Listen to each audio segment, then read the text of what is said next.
first 0 degree, but to any degree along the arithmetic hierarchy.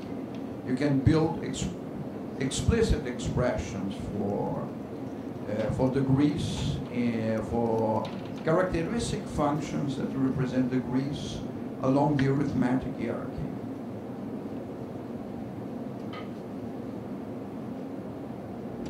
Yeah, this is an idea of where you can go. You can explore any kind of hierarchy, and you will get the same kind of undecidability and incompleteness. Large cardinals,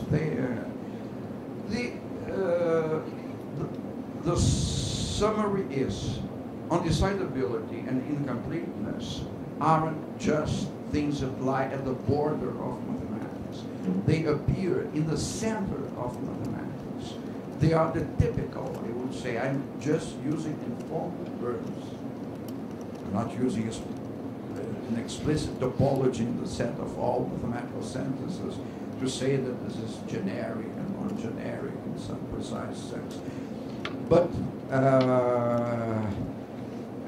undecidability is everywhere, and everything interesting is undecidable. This doesn't mean that in specific cases you cannot sample. Oh, of course you can. But there are no general algorithms. Mathematics hasn't provided the kind of mathematics we do here. Hasn't provided us with general techniques to solve difficult problems. Well, now the second. I'm going to go through this very briefly, but this was an essential tool in our constructions. We had to axiomatize large portions of physics, and we did so in a contribution to Hilbert's sixth problem. We used a technique which originated both in Bourbaki and in Petsupi's set theoretic predicate. I was at that time at Petsupi's IMSSS at Stanford, so it was a direct exchange.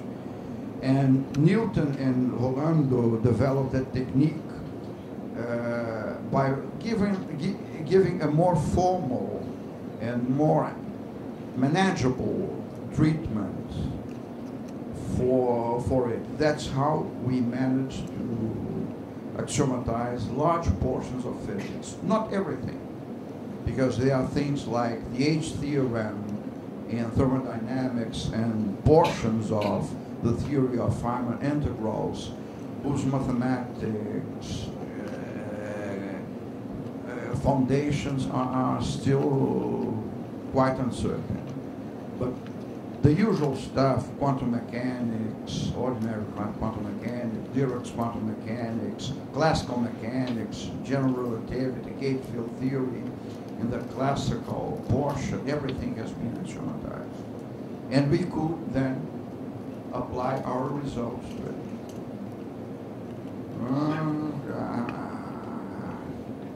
This is a description of what has been done. I'm entering PNP now. And this is a collection of problems. We solve integrability problem in classical mechanics, decision problem for chaos. This is the original Wolfram's conjecture, Penrose's thesis, and also Arnold's problems. This is the thing. Well, the Tsuji result. Now, here's a monster. In a message sent to me, or to Newton, by a top-ranking logician, he said, not everybody is allowed to approach this kind of problem because it's sacred soil. It stands upon an altar. So just be careful, because you're dealing with something which is sacred. Everybody knows, I think, what is a P versus NP questions. We deal with problems where testing for a solution is something very easy. It can be very fast. It can be tested very fast. Means in polynomial time. But finding the solution, the known algorithms are all exponential. The question is, can we find a nice polynomial algorithm to test for these, to actually find the solution? That's the informal statement of the thing. But the monster has a monstrous mathematical formulation. This is the semi-formal. The formal sentences are here. This is the standard formulation of P equals NP. Yeah, it looks awful. This is primitive recursive, necessarily polynomial predicate, which can be tested by an algorithm in polynomial time. This is the polynomial bound. This is the primitive function that tests for the time it takes to settle the thing, and here it is. This is not our exotic formulation. And P different from NP is just a negation of P equals NP. Should be outside. This is sigma 2, this is pi 2. The research program was suggested by that top-ranking fellow. Look at the counterexample function, the function where every polynomial machine fails to output a given answer.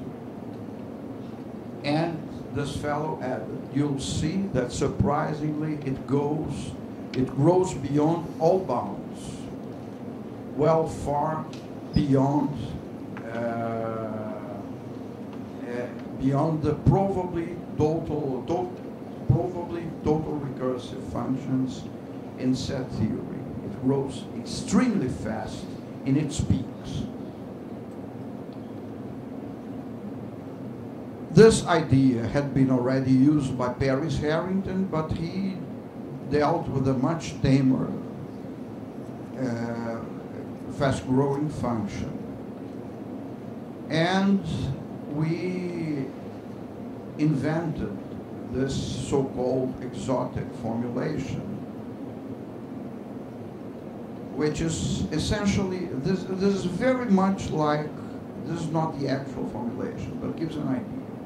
Because the exponent in the polynomial is substituted, instead of being just a constant, it's the value of a fast-growing function of that constant. Because in fact, the problem says there are polynomial bounds. You're not required to be bounded by x2 or x 1 million. So we took this liberty. This is the main idea.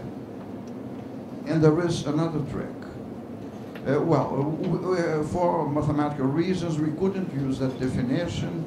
We use a much more complicated, we have to define this predicate here and substitute it in here, blah, blah, blah, and you get the exotic formulation out of these steps. But it's essentially, naively, it gives you the same thing.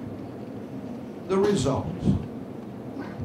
We use something that is not well known. Well, it's well known by proof theorists. Any theory like S cannot prove that all naively total recursive functions are in fact total recursive functions. And there is a kind of bounding function that you can obtain by a diagonal construction. We construct